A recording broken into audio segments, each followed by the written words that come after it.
მე და ნაზი ერთ წელს დავიბადეთ 1940 წელს. ერთ სკოლაში ვსწავლობდით. ბევრს კითხულობდა. მახსოვს ერთხელ ჩვენ სკოლაში კლასში დავატარებდით ხოლმე აკრძალულ წიგნებს. გივიშადური მივიტანე მიხეილ ჯავახიშვილისაც ასაკითხად და ბავშვებს ვაკითხებდი. ბავშვებს კი არა მოზარდები ვიყავით უკვე. ხო და მე მისაყვედურა შემხვდა და მისაყვედურა მე რატომ არ წამაკითხეო და მოუტანე ეს გივიშადური და წავაკითხე. ეს იყო უკვე მე-10 კლასში. ნაზიმ აღარ მახსოვს იმ წელსვე ჩააბარა უცხო ენათა ინსტიტუტში ფრანგული ენის ფაკულტეტზე ჩააბარა და როდესაც ეს ფაკულტეტი დაამთავრა, მაშინ შევხვდი დუშეთის ქუჩაში და მოვიკითხეთ ერთმანეთი. ხელში ეჭირა რვეულები და კალმები, ბევრი ძალიან. შენც ფრანგული დაგემთავრებია მეთქი და მეც ფრანგულზე ვაბარებ მეთქი, მე გვიან ჩავაბარე უნივერსიტეტში. სადაც უფრო ნაკლები კონკურსი იყო, იქ შევიტანეო და სკოლა-ინტერნატი იყო, პირმის ანთკარი სკოლა-ინტერნატს ვეძახდით აქ დუშეთის გარეუბანში. კალმისტრები და რვეულები არა აქთო და ჩემი ხელფასით უყიდე საათები მომცესო.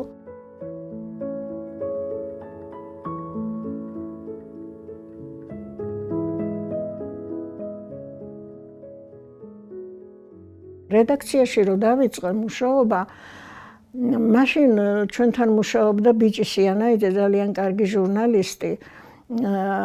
მან მითხრა, რომ ნაზი შაბანაურმა ჩემთან ერთად დაამთავრა უნივერსიტეტის ჟურნალისტიკის ფაკულტეტიო და სად არის მეთქი ბიჭი, სად მოღვაწეობს ნაზი და არსადო უბრალოდ თავისუფალი ჟურნალისტიაო, არსად არ მუშაობსო. და შემთხვევით ჩამივარდა ხელში ნაზის სტატია პატრიარქთან ინტერვიუ. ხა თქვენ წარმოიდგინეთ რა წლები იყო მაშინ პატრიარქთან კი არა, ეკლესიაში ვერ შევდიოდით, სანთელს ვერ ვამთებდით, გახურებული კომუნიზმის მშენებლობაში გართულები და ასეთ ვითარებაში და ასეთი სითამამე. ეს იყო ეპოქა, როდესაც სიმართლეს რომ ამბობდი, ყველა ეს ნათქვამი მიდიოდა სისტემის წინააღმდეგ და სისტემის წინააღმდეგ ბრძოლა მაშინ ძალიან ძნელი იყო. თქვენ წარმოიდგინეთ, მე მახსოვს პლენუმზე როგორ შემოამტვრია, რაიკომის პლენუმია, უცბად ვხედავ რაღაცა ჩოჩქოლს კარებს აღებს ვიღაცა და ჭიდაობს მილიციონერთან. და დავინახე, რომ ნაზიკოა ესა. შემოდის იმის სათქმელად, რომ გითხრას, რომ რატო სცრუობთ, რას ლაპარაკობთ, რა რეებს ლაპარაკობთ. აი, ამის თქმა უნდა და ამის თქმა ვერ მოასწრო, რასაკვირველია, შეკრეს და გაიყვანეს. ვინ შემოუშვებდა შევარდნაძესთან, მაშინ ებრძოდა ნაზიკო. უკვე ებრძოდა შევარდნაძესაც ებრძოდა პირადად.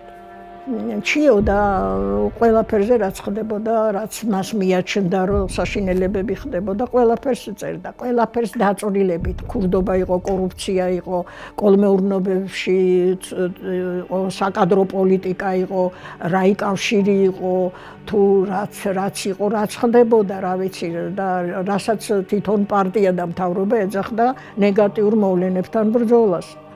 ხო და ეს იყო რა ვიცი, სადისერტაციო ნაშრომი. მაშინდელი სინამდვილე მთელი რაიონისა.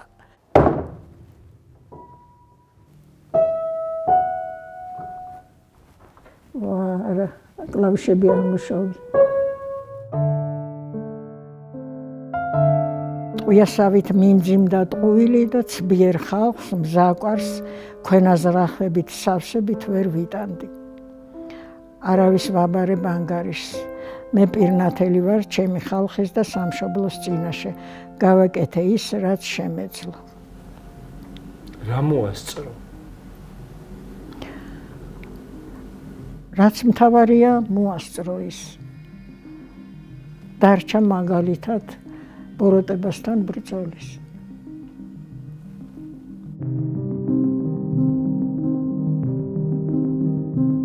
ჩარგალში ვაჟაობაზე თავი მოიყარეს, მაშინ ნაზის უკვე უშიშროება დაძდებდა, როგორც ჩანდა. ეს ვაჟაობაზე რაიკომის მდივანი კითხულობს, ვაჟასადმი მიძღვნილ რაღაცას, აქ არის მთელი გამოდიან მწერლებიც, რა ვიცი, მწველავები, მსახიობები ყველანი იყვნენ ხოლმე, იმიტომ რომ კარგი პურმარილები იმართებოდა, ეხლა არ ვიცი რა არის, მშვენივრად ვიყავით ერთმანეთთან ჩახუტებულები, კარგად ჭამდით, სვამდით და ვაჟაობას ვარქმევდით ამას ჩარგლის ჭალებში. კარგია ხანდახან ხოლმე. ეხლაც კარგია, თუ ვაჟას მაინც იცნობ. ეხლაც კარგია ეგ ამბავი. ხო და უცბად ეს ამდენ ასე ვთქვათ დითირ ამბებში და ვაჟას ხსენება რა თქმა უნდა საპატივსაცემოთ ყველაფერი ლექსების თქმები და ეს ყველაფერი და მიკროფონი უჭირავს რაიკომის მდივანს. ამ დროს აიჭრა სცენაზე. და გამოსტაცა მიკროფონი. გამოსტაცა ეს მიკროფონი და მოასწრო მხოლოდ ერთი წინადადების თქმა. როცა ამდენი უბედურება ხდება ქვეყანაში, რა გეზეიმებათ, რა ეს ხო ვაჟაფშაველას პატივისცემა არ არის.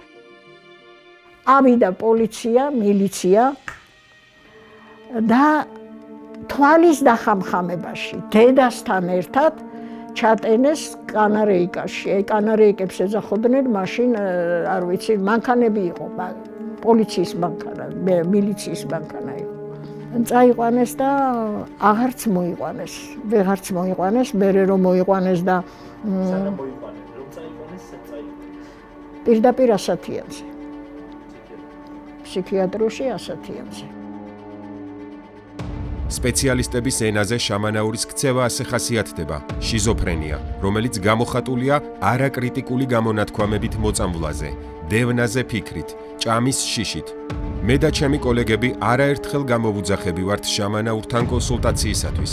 ვადასტურებ, რომ ავადმყოფობა მკვეთრად იყო გამოხატული. საჭირო იყო სასწრაფო ზომების მიღება. მივედი კიდეც, ვნახე კიდეც, მაგრამ არ შემიშვეს იმ დროს, როცა უკვე გავიგე, რომ ავად იყო. აი იმ დროს მივედი, როცა უკვე დედა და შვილი ცალკე დააწვინეს.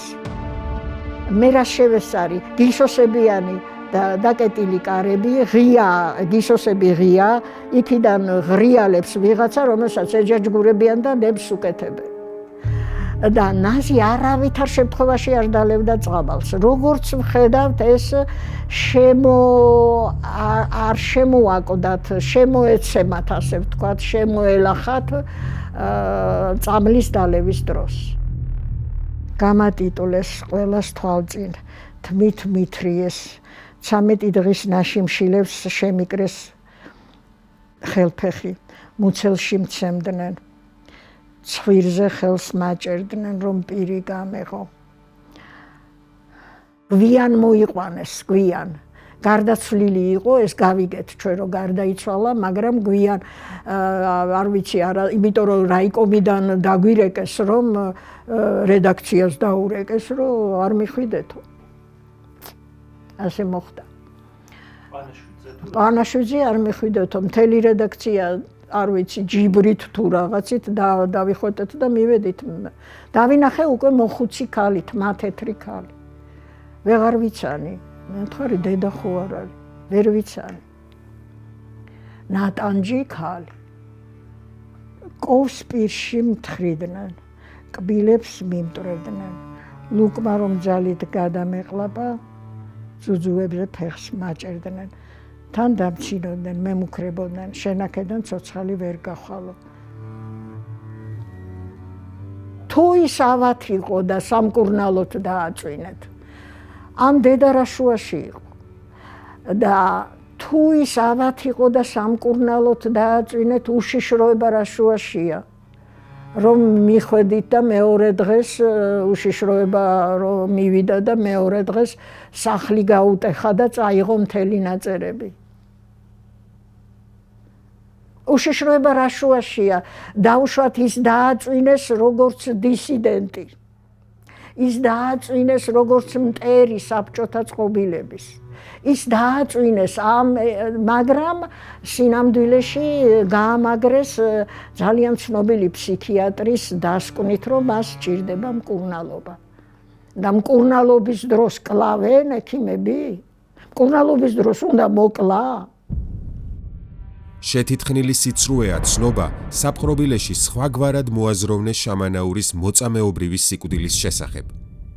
დიდხნობით ვესაუბრებოდი ნაზის, კონსულტაციას ვუწევდი და ვამტკიცებ, რომ შიზოფრენიით დაავადება ისეთი აშკარა იყო, დიაგნოსტიკა არც ერთ მედიკოს სტუდენტს არ გაუჭირდებოდა. მას ეშინოდა ყველასი და ყველაფრის. ზოგჯერ უარს ამბობდა საჭმელზე და იძულებული ვხდებოდით ხელოვნურად გვეკვება. ჩემთან რასაკვირველია, რედაქციაში მოდიოდა, გვესტუმრებოდა ხოლმე, აი სულ სხვანაირი იყო მაშინ, როდესაც იბრძოდა. სულ სხვანაირი, ეთყობა მაინც ეს ბრძოლა და აი ეს რაღაცა საშინელი კედელი, რომელსაც თავით უნდა უხათქუნო და ვერაფერს აკლება საშინელ რაღაცას რა. საშინელებას დღეს თუ განმეორდებოდა კიდე მსგავსი ემოციები მაქვს, ეხლა მე რაღაცა საშინელ მდგომარეობაში ვარ, თითქოს რაღაცას ვუხათქუნებთ თავს და თავებს ვიმტვრებთ და ეგენი მაგრა არიან. და სხედან იქ, სადაც რასაკეთებენ, არავინ არ იცის, საით მიდიან, რას გვიპირებენ. და მაშინ აი ეს განცდა ქონდა, იმიტომ ხანდახან იცით რა, აი მეც დამებადებოდა სურვილი, მე თქვა რომ ნუ ცრუობთ, ეგრე კი არ არის, აი ესია, მაგრამ რო დგებოდი და რაღაც უნდა მეთქვა მართალი, რაღაც უნდა მეთქვა ამ კრებაზე. გული ამიჩქარდებოდა ხოლმე, იცით, ეს მოქმედებდა ჩემ ფსიქიკაზე. ვხედავდი, რომ მე ვიყავი ვიღაცა თეთრი ყვავი, რომელიც ცოტა ხანში გაგიჟდება თუ დაავადდება ფსიქიურად, რადგან სხვა ამას არავინ არ ამბობს. შენ ხარ მარტო. აი ესეთ მდგომარეობაში იყო ნაზი. და ის ფსიქიური აშლილობა, რომელიც მას დაემართა და ეს მართლაც ასე იყო და მე ამას კარგი ხანი ვერც ვაღიარებდი და არც ვამბობდი და არც ეხლა მინდა მაგის თქმა, იმიტომ რომ მე კარგად ვიცნობდი მას და ახლოს ვიცნობდი და ის ამ თავის ასე ვთქვათ ამ რა ვიცი რა უწოდო ამ მტყოფობა ეს თუ რაღაცა თავის თავს აზიანებს და გარშემო მყოფებს არაფერს არ უშლის.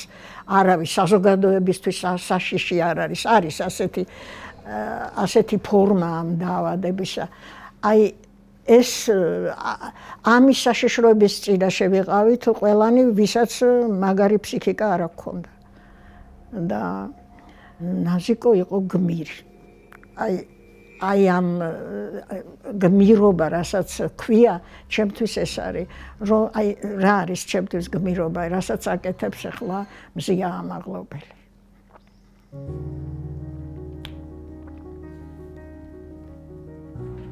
არ ვიცი რა დედამ გაზარდა, როგორ გაიზარდა, გარგნობით თითქოს კარგი ახალგაზრდა ჩანს, რაღაცა დაუწინაურებიათ კიდეცა, რომ შენი სილის ამ ქალის წამებას უყურებ.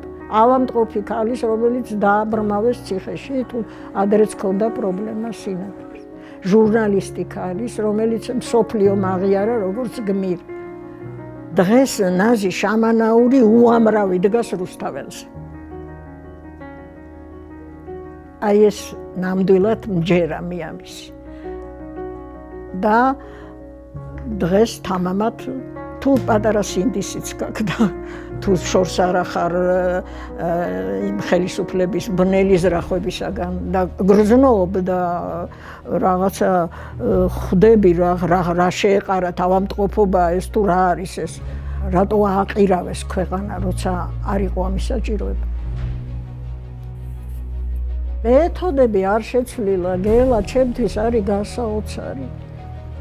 აი ამ 2 წლის მანძილზე მე არაფერი ყოველ დილით ვიღვიძებ და ვიძინებ მაგაზე ფიქრით, რომ რას გვერჩოდნენ, რას ერჩიან ამ სახელმწიფოს, რომელიც ძლივს დააღწია თავი, აი რაღაცა, აი ასეთ რაღაცებს, რასაც ახლა ჩვენ ყვებით.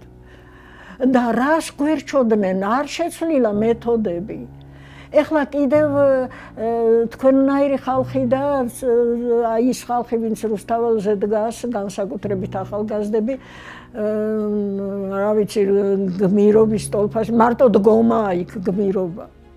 დგომა იქ გმირობა ტროტუარისთვის რომ იჭერენ. აი მაგათი შეძახილები არის იმედი, თორე მეთოდები ხელისუფლებამ მშვენივრად აითვისა. ნინო დათაშვილს რა სჭირდა ფსიქიატრიაში დასაყვანი. ეგრე ხო შეიძლება მეც წამიყვანონ ახლა ფსიქიატრიაში. ამ მშვენიერ ქალს აზროვნებს გადასარევად ყვებოდა თავის ავადმყოფობას თუ რაღაცას, რა ფსიქიატრიული წასაყვანი რა სჭირდა. მაგრამ ეგ იქნებოდა კიდევ ერთი, რა ვიცი, რა თუნდა მაინც სახელმწიფოს, რომ გიჟებათ გვაქციოს ყველა, ვინც სიმართლეს ვამბობთ. მივდივართ მარშებზე, გავყვებით მარშებს, მე გავივლით, იქ ვიდექით, დასაწყისშიც ვიდექით, რამდენჯერმე ვიყავით, როგორც კი ისა, მე ღამე მოვდივართ, რა ვიცი, ცოტა ადრე, იმიტომ რომ ასაკის მიუხედავად ბენზინის ფულს ვაგროვებთ ხოლმე და უსხავთ, ოღონდ მანქანა ვიშოვოთ. ახალგაზრდებიც არიან დუშეთიდან, რომლებიც დადიან, რა თქმა უნდა, დადიან, ძალიან ერთგულობენ ყველაფერი, მაგრამ რატომ დავდივარ და მე მიმაჩნია, რომ ეს არის პროტესტის ფორმა. პროტესტის ფორმად იქცა იქ დგომა. ეს არის პროტესტის ფორმა, ჯერჯერობით ვერ გაირღვა ეს რაღაცა საშინელი, ვერ შევაღეთ ეს რკინის ფარდა თუ რა სჭირთ, რა ავათარიან. ეგენი ხო არ არიან ფსიქიატრიულში წასაყვანები. თვითონ კობახიძე, ეს პაპუაშვილი, მდინარაძე, ფსიქიატრიულში ხო არ არიან წასაყვანები. მე ახლა ივანიშვილიზე რო ვთქვა, ფორმალურად რას ვერჩი, არავინ არ არის. ფორმალურად არაფერი არ არის. და ესენი ახლა მე თქვენ მეკითხებით ჩარგალში ჩუმად რატო იყო ის საზოგადოება? ესენი რას ემორჩილები, ვის ემორჩილებიან? ერთ კაცს, რომელსაც ვერ გაუგია რა ფუნქცია აქვს ქართული ხალხის წინაშე. ტრადიციებს ვიცავთ რომ ლაპარაკობენ. რა ტრადიციებს იცავენ? კულტურული ერი ვართ, გელა. ჩვენ ვართ კულტურული ერი და როგორ შეიძლება ეგეთი სისულელეები დავიჯეროთ, რომ როდისღაც რატომ ამბობს და უბირ ხალხში ეს ჭრის შეშინება აი ასეთი რამისა, რომ დაგამახინჯებენ შენ აგერ ჩვენ თვალწინ ადამიანებს იმის გულისთვის აწამებენ, რომ დაუშვათ სილა გაარტყა ვიღაცა პოლიციელს და აწამებენ და ტროტუარზე დგომისათვის იჭერენ და ეხლა რო უთხრან რომ შენ მაგალითად იქ თუმცა თავიანთი შვილები დახავთ ევროპაში და ევროპაში კაცებსა და ქალებს რა ვიცი ათხოვებენ ერთმანეთზე და რაღაც ესეთი რამე რო უთხრა უბირი ამას დაიჯერებს. აი ეს მაკვირვებს კიდე საწავიდა ჩვენი ინტელიგენცია. ზუსტად ისე გაჩუმდა, როგორც ჩუმდებოდა მაშინ, როდესაც ირაკლი აბაშიძეს უთქვია ნაზირო დაიჭირეს, ირაკლი აბაშიძემ სუფრაზე თქვა, თურმე რას იზამ, ასეთი ახალგაზრდები მოდიან. იცი როგორი ვითარება, აი არ მინდა პოლიტიკა. მე ჩემთვის ვარ წნარათა ვარ, 1-2 ლუკმას ვჭამ. დასაქმებული ვარ, თუ ძალიან გამიჭირდა საზღვარგარეთ წავალ. აი ამას ვეღარ ფიქრობენ, რომ იმ საზღვარგარეთს, რომელსაც ლანძღავს შენი მთავრობა, ის გინახავს აქ. ახლა მეშვენი რო აქ გამოცემული იტალიაში პოეზიის წიგნები, იმას რა ქვია და მე მგონი ნობელის პრემიის პრეტენზიაც ჰქონდა მაღრაძე დათოს. რატოა ჩუმად? რატოა ჩუმად ევროპას რო ულანძღავენ? რა დააშავა ევროპამ, რა დაუშავა ევროპამ დათო მაღრაძეს. ანამდე მსახიობს ხელფასებს რო უხდი და ეხლაც უხდის, აღარ ვიცი ივანიშვილი. მაგათ უხდიან ხელფასებს, ჩვენ ვინ გიხდის იმაში დუშეთიდან თბილისში ფეხით ჩავალ, ოღონდ თუ ცოცხალი ჩავედი. ფეხით ჩავალ მაგდემო, ოღონდ რამე ეშველოს ამ ქვეყანას და დაუბრუნდეს, რაღაც თავის კალაპოტს დაუბრუნდეს, რომელშიც იყო და ბედნიერები ვიყავით, კაცო, არც სიღარიბე, არც სამსახური მინდოდა, არც არაფერი არ მინდოდა, მშვენივრად აგე თარგმანს ვეწეოდი, აგე წიგნიც გამოვეცი და მშვენივრად ვცხოვრობ, არაფერი არ მიჭირს, არც ამ შია, სიმართლე გითხრა, სოფელში რო ხარ და ფშავში ვცხოვრობ და ფშავში ვიცხოვრე 82 წლიდან, იქ ვცხოვრობ და სახლი მაქვს იქ და მეუღლე რო აღარ ამყავს, ვეღარ ვაქცევ იქაურობას ყურადღებას, მაგრამ მე შიმშილი რა არის არ განმიცდია, ომის დროსაც არ განმიცდია შიმშილი ქონდა ნაკვეთი და საერთოდ ქართველ კაცს არ უნდა მოშიდეს, რომ თქვა სიმართლე.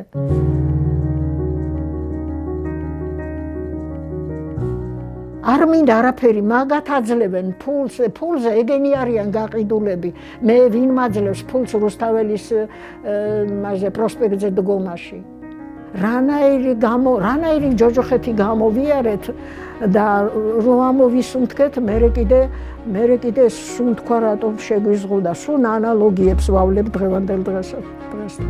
მე არა მაქვს იმედი რომ მოვესწრები, ახლა 85 წლისა ვარ, მაგრამ რა დავაშავე ისეთი რომ ერთი ასეთი ტირანია გამოვიარეთ, გამოვძვერით რაღაცნაირად და შეგვიყვანეს კიდევ ამ 2 წელიწადში შეგვიყვანეს ასეთ უბედურებაში კიდე.